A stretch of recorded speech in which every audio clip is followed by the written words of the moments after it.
So I've never really seen barriers. I'm pretty strong. When I want something, I'm going to go for it. And um, God bless the man that stands in my way.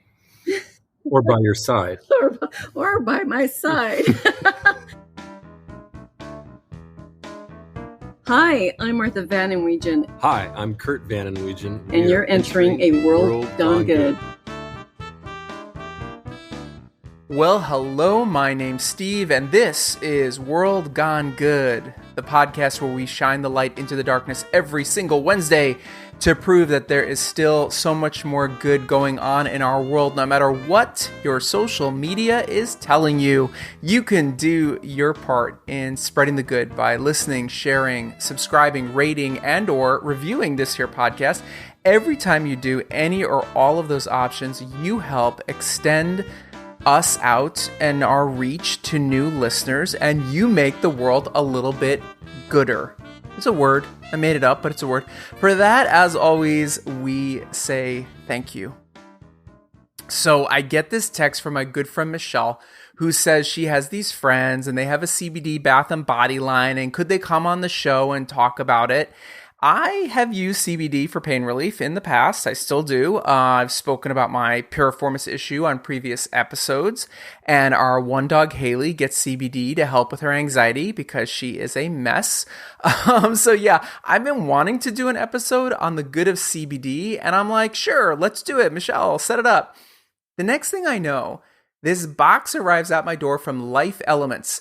This is her friend's company that she wants me to have on here. And I open the box, which is filled with free CBD bath and body stuff to try. I am talking everything from CBD bath bombs to pain sticks to lotions to body oil. It was like the best free drug deal of my life. And I am like, I have arrived, people. I am an influencer. I am being sent things trying to influence me, and therefore I will influence others. It's finally happening. But then I'm like, oh crap. Now I'm in this weird place because what if I don't like it? What if it doesn't work? Or if it smells funky, or I just don't want to use it? Like, do other influencers have this issue? Is there an influencer hotline for me to call? Like, what happened? Like, is there Influencers Anonymous? Fear not, good listener. All of the products, and I tried every single one of them, they are beyond good. They are pretty damn awesome.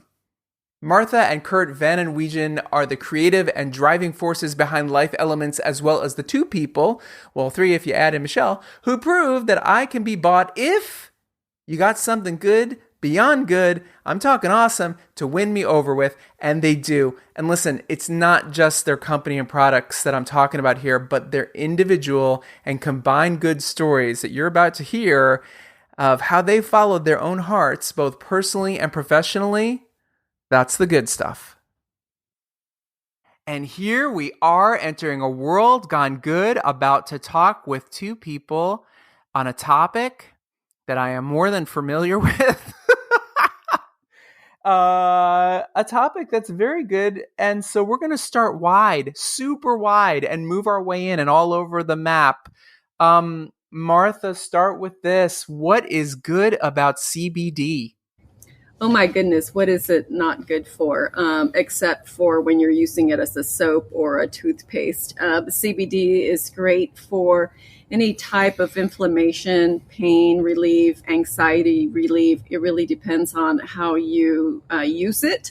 But our expertise is in topicals. So when you're using it on skin, it helps, skin regenerate itself faster. It helps pain go away. It's just a wonderful ingredient that I use in everything that I make. Curt, anything to add about the good of CBD? Yeah. Your body is basically a farm, and you need to treat your body like a very complicated and complex biodynamic ecosystem. And CBD is this wonderful accretive ingredient from nature that's been around for a long, long time. And we know that it works. Our company sells products to people who are early 20s to almost 100 years old. And I'm not kidding about that. And everybody has pain to take care of. So tell everybody here, where did you two meet? Oh my goodness.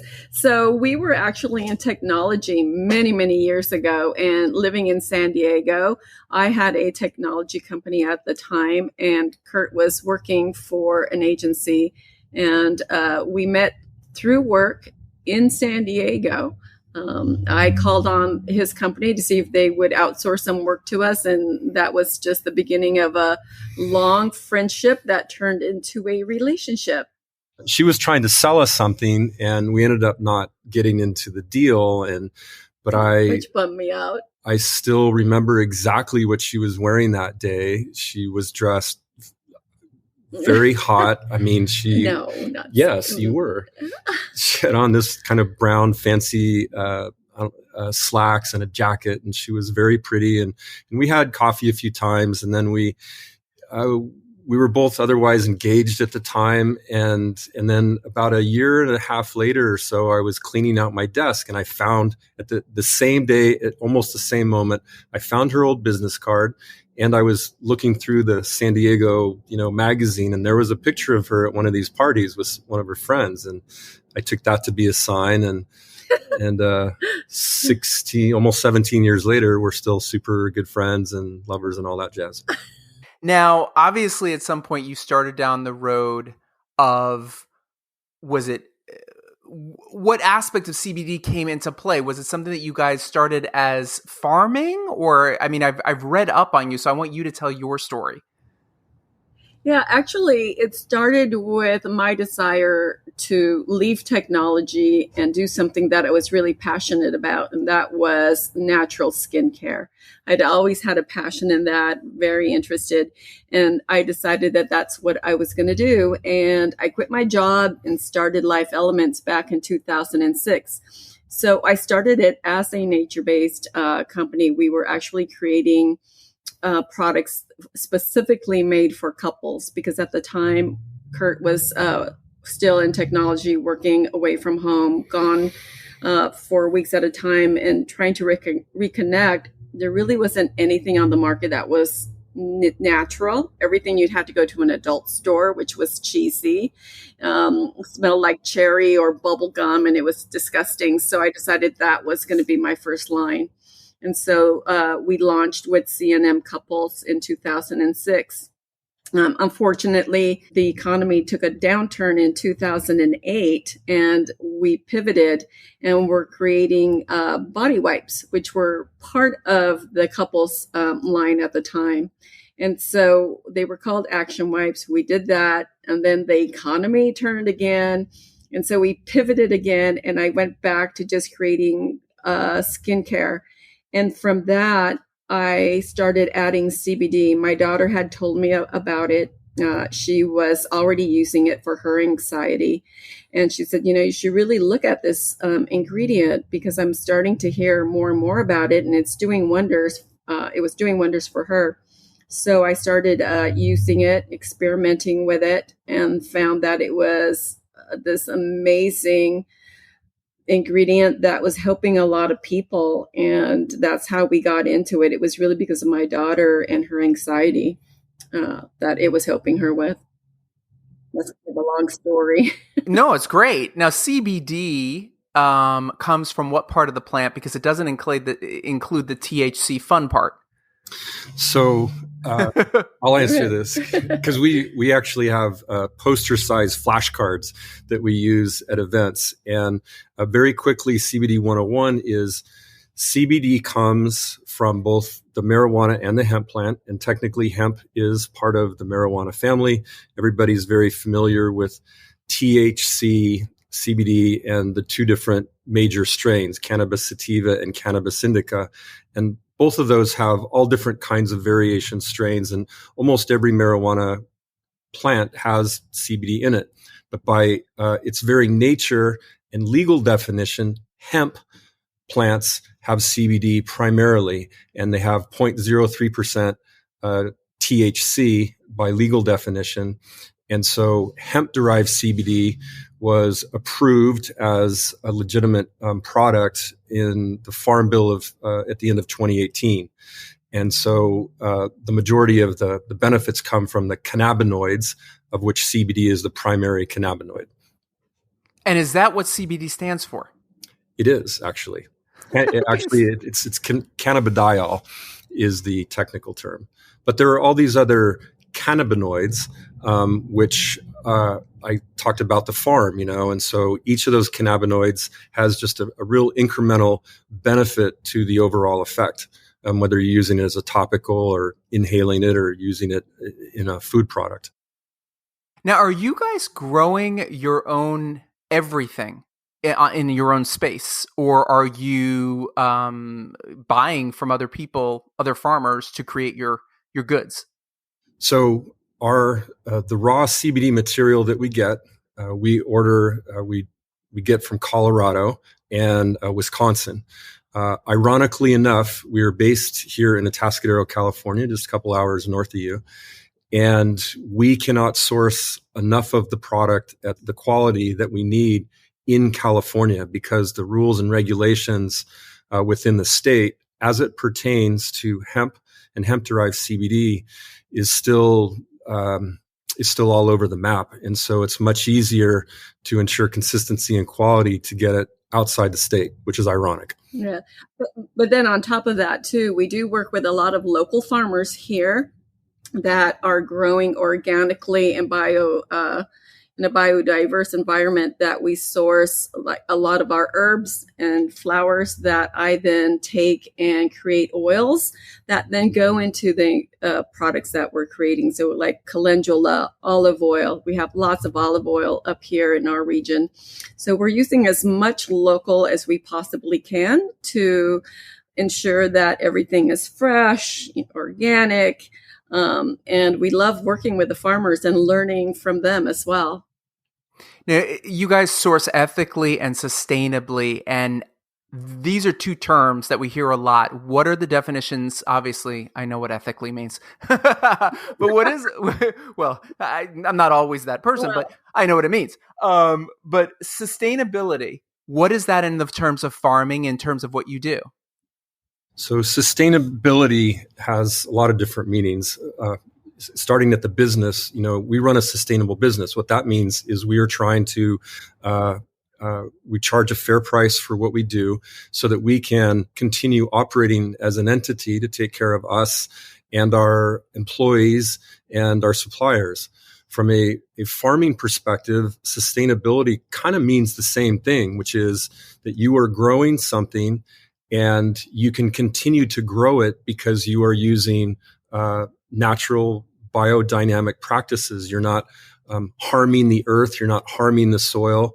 And that's typically what we would call a polyculture farming methodology. A monoculture farming methodology is what you see when you're traveling along I-5 or some of the big interstates, where you're seeing a single crop for acres and acres and miles and miles. And the reason they can only grow one thing is because they're using pesticides and herbicides. And that is not a sustainable approach because the land will eventually just fail. And so you have to continue adding more powerful fertilizers and more powerful pesticides and things like that. So sustainability is really about this full circle biodynamic approach so that you can just keep going and going and going in a very healthy and natural way. Martha, you grew up in Mexico. Yes, I did. And you had a very humble, can we call it, beginnings? I would say so, yes. And in fact, I'm sure, when I say some words, you can still hear a little bit of the accent. But yes, I was raised by my grandparents in a small, I would call a village. I mean, there weren't any more than 100 families living there, and everything then came from the earth. Everything that we ate, everything that my grandmother grew, she would put everything together for us, our medicinals, our body care. She would be the one that made everything. And so, that's how I grew up till the very tender age of 7 when I came to the United States with my parents. They were already living here and they brought me up. But all that was ingrained in me, how to live naturally and from the earth. And it just stayed with me always. But you had some wild child days because there's some rumor about motorcycling. So I love this. I love this little sainty picture you made of yourself that Shirley Temple could play. Oh, yes. No. I'm not going to deny that I have not had my wild days. I mean, come on. I grew up in the disco era. Right. It was the early, You've done your homework. You've done your homework. Yeah. I always do. Don't worry. I always do. But the reason why I asked that is this, because there's a mix going on with you. Obviously, you're from growing up in two different countries, two very different ways of living. So as a woman and also as a minority woman, how did that affect you in deciding what you wanted to do with your life? Because it sounds like you went down the path that many of us do. You went to school, you got a job, and then something clicked. I've never felt being a woman was a barrier, but that's probably because I grew up with a very strong grandmother and a very strong mother. They were both very strong women, and there wasn't anything really that got into their way. In fact, later on in life, my mother returned to Mexico, to the village where we were both born in, and she became the sheriff. And at the time, wow, she's dealing with, cartel and people that are growing marijuana down there that are trying to protect that land, and also tequila makers and everything. And man, she would stand her ground. And so I think I got a lot of that from both of them. So I've never really seen barriers. I'm pretty strong. When I want something, I'm going to go for it. And God bless the man that stands in my way. Or by your side. or by my side. Curt has learned how to work with me. Now, Curt, you moved 22 times before you were 21. Your family was in the military. That is correct. So were you moving all over the country or all over the world? No, unlike a lot of military families, the bulk, that was all in the United States. And so my dad was in the Air Force, he retired as a general. And I lived all over the United States. But it was, in the end, it gave me the ability to adapt. And so I look back on that in retrospect and think that was a very good thing to happen. Now, we have something in common because we both have a bike story. No. And we both have a bike story. I have a bike story, which is I signed up to do the California life cycle ride, 545 miles on a bike, 7 days, San Francisco to LA. And I didn't have a bike, but I kept telling everybody, oh, I'm going to win a bike. I kept saying, I'm going to win a bike. Oh, don't worry, I'll win a bike. And there was a big event, and there were 5 bikes, and it was part of the AIDS life cycle. And there was 5 bikes, and 4 of them were very good bikes, but 1 bike was like the golden bike, right? And I kept telling my buddy there, I'm going to get I'm going to take that bike. And he's like, yeah, whatever. Well, the first 4 bikes were raffled off. We all got 1 raffle ticket, and the 5th bike got raffled off. And I walked out of there with the bike I won. And every person who knows me goes, only you would spend all that time. But you have a bike story that involves Pikes Peak and a very high altitude. But you did something similar in trying to get your bike. How old were you? I was a junior in high school, and we lived in Colorado Springs, and we had BMX bikes like everybody else. But we would go and ride our BMX bikes on trails and things like that. And anyone who's been to Colorado Springs knows that all you can see is Pikes Peak every day from any place. And we had done a lot of hiking and backpacking, and we thought, we would hike when we were walking down the trails. We would carry sticks in our arms like they were handlebars. Like, oh, this would be so much fun. And this is back in the old days. So I typed out letters to all these different bike magazines and bike manufacturers. And in the end, I got 1 reply. And that 1 reply was from a magazine called Bicycle Motocross Action. And they said, hey, that's a super rad idea. He would send me notes on his notepad that had his name on it. His name was Steve Osborne. But what was the idea? Well, the idea was we wanted we needed a better bike to ride our bikes down Pikes Peak. And so in the end, they built us 2 custom made bikes, all chromed out. And they sent us these 2 boxes that showed up one day. And they had not only these amazing, I mean, for us, it was like stars came out of the box and we opened them. So amazing. And we had helmets and jerseys. They even had like 50 feet of rope tied around one in case we fell off a cliff or something. And so my dad drove us up to the top. It was actually one of the lesser peaks of Pikes Peak, but we then spent the entire day riding down, and we were the school photographers. So we took some, good action shots, and I wrote an article, and they printed 2 articles. The first article was from their side that showed how it all happened. And the second article was about us, and we were in a magazine, and that was pretty rad. Now, that's amazing for that being that age. And I also can impress you because I know motocross only has 1 R in it. It's motocross. See, I know things. But here's what I wanted to, the reason why I asked you both all that and why I'm sharing all the information of your backstory with the listeners of my audience is because you two, not unlike myself, not unlike Michelle Rowe, who set this whole thing up for us, we're kind of strong-willed people, right?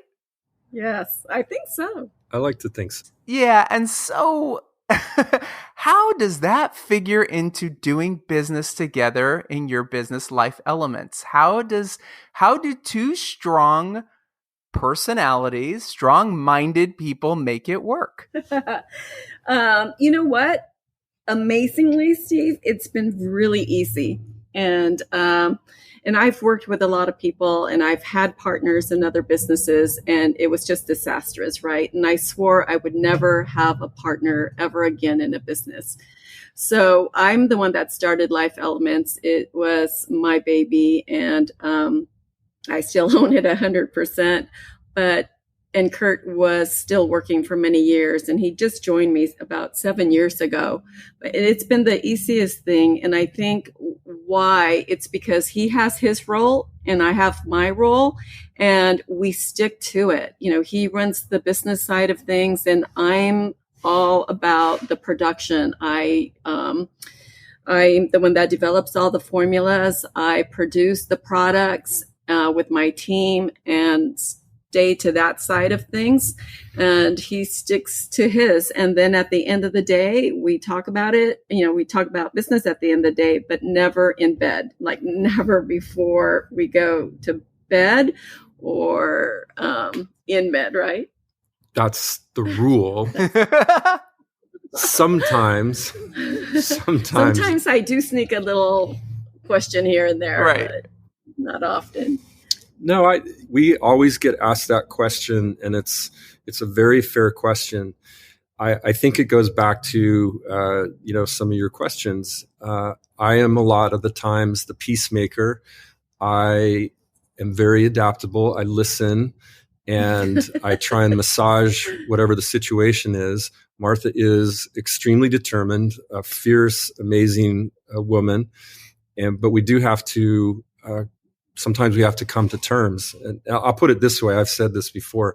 Martha likes to jump off the cliff. I'm the one that catches her. And so we just kind of go with the flow that way.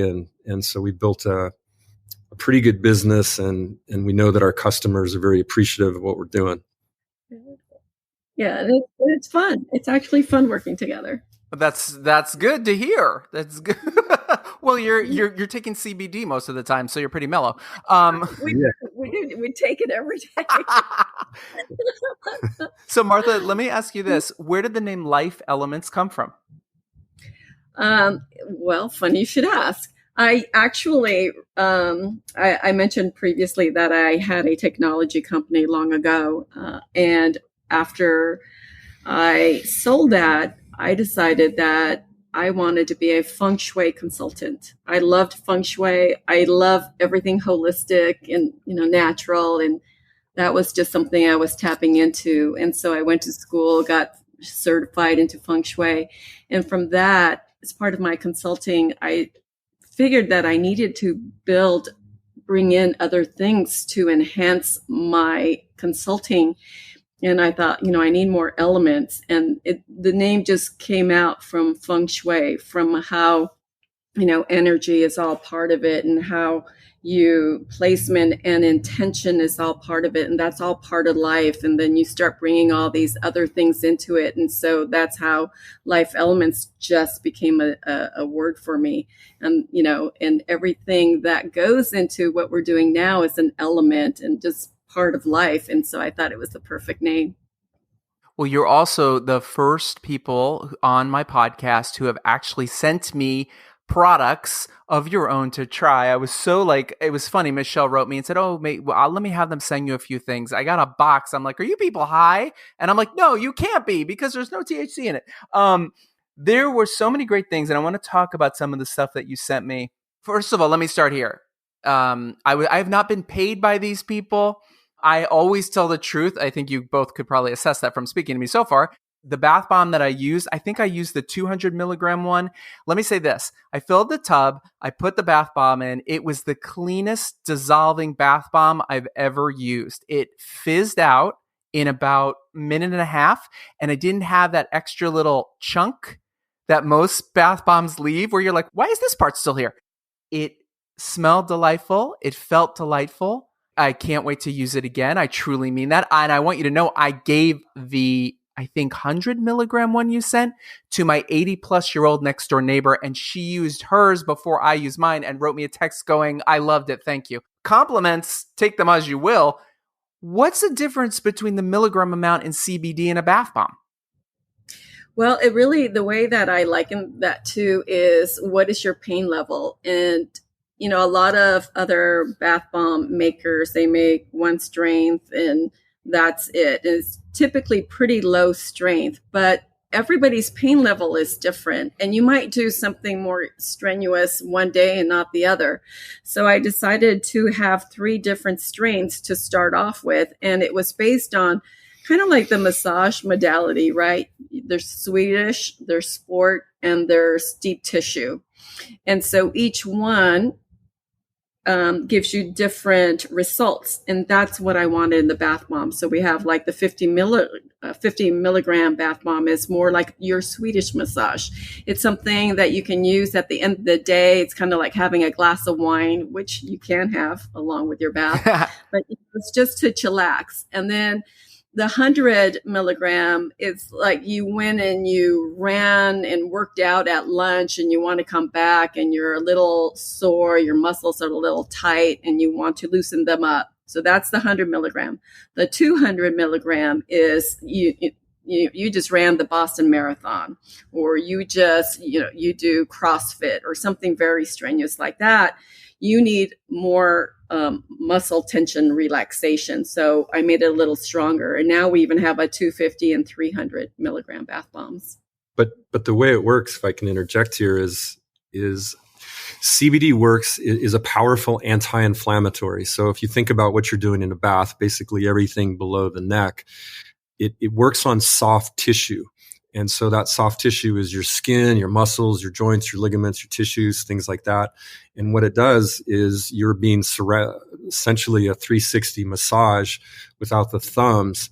And it gets into your, they call their CB2 receptors, which are right at the base of the hair follicle. So it gets absorbed into your skin and it helps to reduce that inflammation.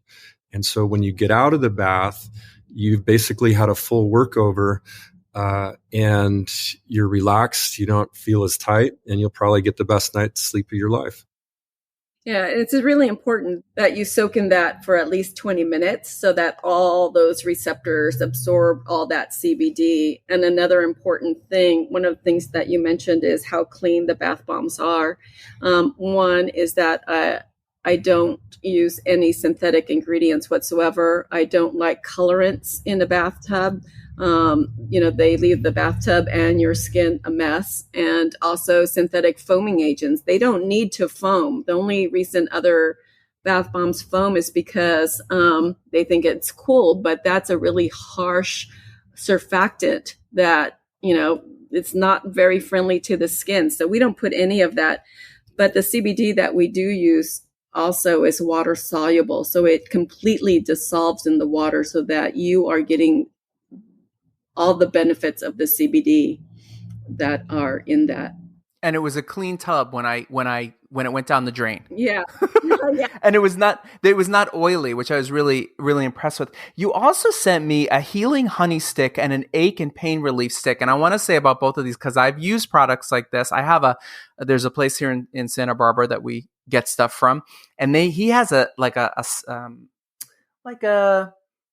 icy hot, kind of thing that you would use, right? Yours does not have that smell, which I so appreciate. His has a little bit of a burny feeling when you put it on, but I like it. Yours as well was not greasy or oily. And I was very impressed with that, but I would like to know what the difference between the healing honey stick, which I love, I kind of want to put it like, I want to like lick it, and the ache and pain relief stick. What are the differences between these two? The healing honey stick is actually our original product after the wipes. And that came out of me being a beekeeper and trying to take everything that was within the hive and putting it into a salve that would help people with dry skin, eczema, psoriasis, things like that. So that's our original product. And from that base formula, I started working in other ingredients and then the CBD. So the healing honey stick is for dry skin, eczema, psoriasis. The ache and pain relief stick, that has completely different essential oils. All the oils that I use in that are meant to help and boost the CBD's efficacy so that it's actually working, as Curt said, on that soft tissue and the inflammation. So they're working in synergy with each other to fight that pain. So one is for skin and the other is for pain. Does that make sense? It makes total sense. You also sent this lavender body lotion and this plant-based body oil. And don't laugh at me, but the plant-based body oil is not that oily, which is a good thing. I'm very impressed with. And again, I am not being paid by these people. I would have told my dear friend Michelle, no. Yeah, it's the oils that I use. So the main oil in the body oil is rice bran oil, and rice bran is very light. It absorbs very quickly, but then I enhance it with, other oils. And one of the other ingredients that I'm really proud in that oil is called tepescohuite, which is a bark from Mexico that they actually use on burn victims. So it's really good and healthy for the skin. And so it has that in there, and then the CBD. But, it's just the way that I formulate. I myself don't like greasy things, so I wanted to absorb quickly. And so I've just learned to use different oils to get the effect that I need. Isn't there an asterisk on the body oil? Oh, there is an asterisk on that body oil. What we've learned, believe it or not, from our customers is that it's a great lubricant. Oh, okay. I'm just saying. Which was unbeknownst to us, but so now we sell more of it for that purpose than as a body oil. And it's not scented with anything, so you can add your own essential oils if you want to have it smell like anything. But yes, it's a great all-purpose body oil. Great. My show just turned PG-13 overnight. That was great. Where can my listeners go check you guys out online and look at all these products? You can find us at lifeelements.com, and Instagram is life.elements, and we're based here in the Central Coast of California in Atascadero. And you guys ship all over the country, all over the world? We do. All over the world. We just sent a pallet to Hong Kong for a super high-end shop there, so we're super happy with that.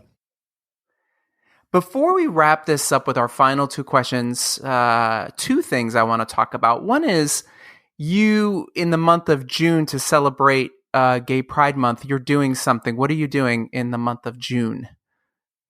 We've been doing this for several years now, but what we do is we give 10% of our total sales to EQCA, which is right here in California, is a statewide LGBTQ and civil rights organization. It's one of the nation's largest, and we're in love with them.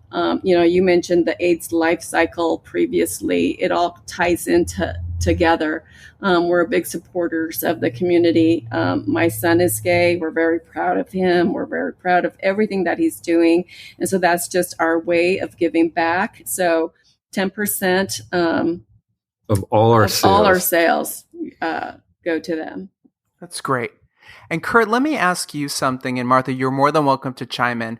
What would you tell somebody who's thinking about starting their own business? Oh man, that's a 2 bottle of wine story. I would say a couple things. One is you have to believe in yourself, because you will get slapped around and beat up and have people giving you different points of view. You have to believe in what it is you're trying to do. Number 2, you need focus. You really need to be very specifically focused on exactly what you are trying to achieve. Don't complicate it. Don't add more products. Do one thing, do it really well, and then you can start to expand. And number 3 is never, never, never overexpend on inventory. We've learned that the hard way. Just buy as much as you can and wait till you're absolutely bursting at the seams to get an extra investment or to expand. Martha, anything to add? Like Curt said, don't let the turkeys get you down.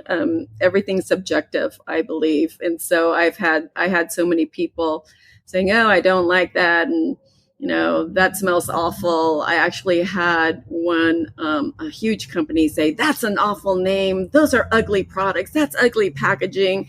And it got me down, severely down, and I cried. But at the same time, it's like, he's not the only person in the world. So don't take everything literally just because one person didn't like it. Just keep going. We end this show with 2 questions. They're fairly easy. I'll kick one to one of you, so one of you will have an advantage because you'll know it's coming. But I'll start with you, Martha. The question's simple. Who inspires you? Oh my gosh, Curt inspires me every day. He is the most positive person I have ever met, and I'm going to cry. But Curt inspires me. He's a wonderful man. He keeps me in line. He calms me down, and he's great to my children. He's a great dad. He loves cats. He's surrounded by women, and he's just always patient. Curt, who inspires you? Say yourself. Just kidding. Who inspires you? You don't have to say me, baby. Listening to your podcast, kind of, I knew this question was coming, and it's really hard to pin down. I definitely have mentors, but I'm inspired by really creative people. And, I appreciate very good design and art and music. I can't do any of those, but I look at the creativity that people produce, whether it's photography or art, or even this kid that came in, he's a friend of ours, and he's 3D printing stuff in carbon fiber. I'm like, holy moly, how? And it's all about creativity and the ability to execute on that creative vision. And Martha has creative vision, so in a way she does inspire me that way. But I just love creativity. That's how you get out of problems, and that's how you make change in the world. And the final question for you both. Curt, you're up first. Tell me something good.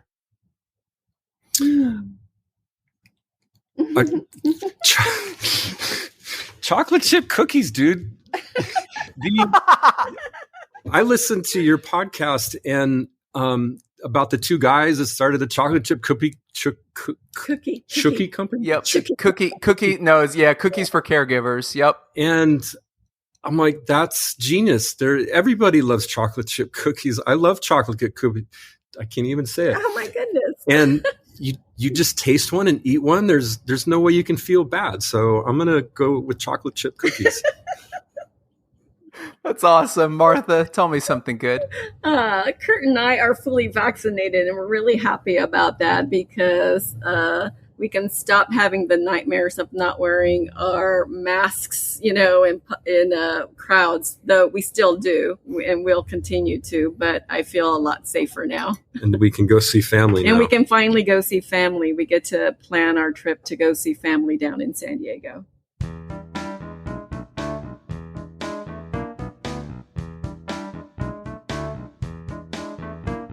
Thank you, Martha and Curt, for sharing your good. Check out Life Elements and get your good CBD on. I highly recommend it. Next time on World Gone Good. We do what we do because it's a labor of love. We are passionate about what we do.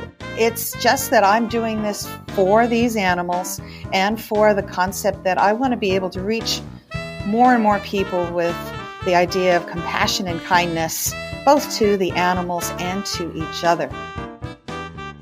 Kathy Halamka redefines the word good. She and her husband John started Unity Farm Sanctuary in Massachusetts. We are talking alpacas, llamas, turkeys, ducks, cows, dogs, donkeys, goats, pigs, and sheep, all living together in somewhat peaceful, though I imagine loud harmony and unity. We'll be talking how this all started, how it keeps going, and how did they ever get to go away on vacation? I'm talking Kathy and John, not the animals. Until then, be good.